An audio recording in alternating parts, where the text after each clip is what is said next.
ফের শাসক বিরোধী তরজা, ফের বিতর্কে পশ্চিমবঙ্গ দিবস। বিজেপি তৃণমূল তরজা এখন তুঙ্গে। আজ পথে নামছেন সুকান্ত মজুমদার থেকে শুভেন্দু অধিকারী। বিভিন্ন রাজ্যের রাজভবনে পালিত হবে এই বাংলা দিবস। সংঘাতের আবহেই পশ্চিমবঙ্গ দিবস পালন করছে বিজেপি। শ্যামাপ্রসাদ মুখোপাধ্যায়ের অবদান তুলে ধরে প্রচারে পদ্মশিবির। রাজ্যের সব হিন্দুদের একজোট হওয়ার বার্তা দিয়ে এই প্রচার।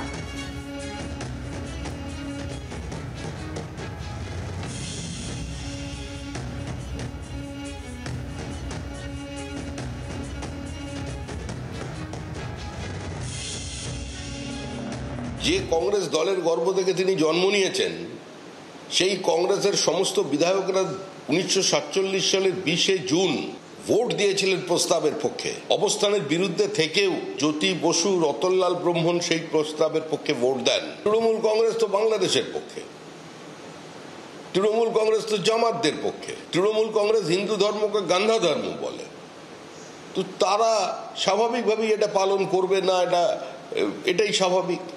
করলে অস্বাভাবিক ছিল। সামনের বছরে 20 জুন নতুন সরকার পশ্চিমবঙ্গ দিবস পালন করবে। বিজেপির দাবি শুনলেন। এবার জানি রাখি, আগেই ক্ষোভ উগরে দেন মুখ্যমন্ত্রী মমতা বন্দ্যোপাধ্যায়। কি বলেছিলেন শুনুন।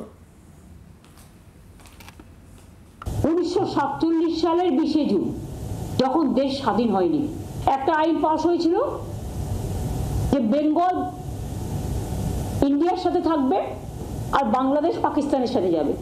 আমি সেটাকে কেন ধরবো? অ্যাসেম্বলিতে পাস হয়েছে একটা আইন যেখানে পয়লা বৈশাখ মানে বছরের শুরুর দিনটা আমরা বাংলার প্রতিষ্ঠা দিবস হিসেবে অ্যানাউন্স করেছি। বাংলার প্রতিষ্ঠা দিবস বাংলা ঠিক করবে না, আপনারা ঠিক করবেন? বিজেপির ইচ্ছা মতো চাপিয়ে দেওয়া জিনিস। বাংলার আওয়াজ, বাঙালির আবেগ, জি 24 ঘন্টা।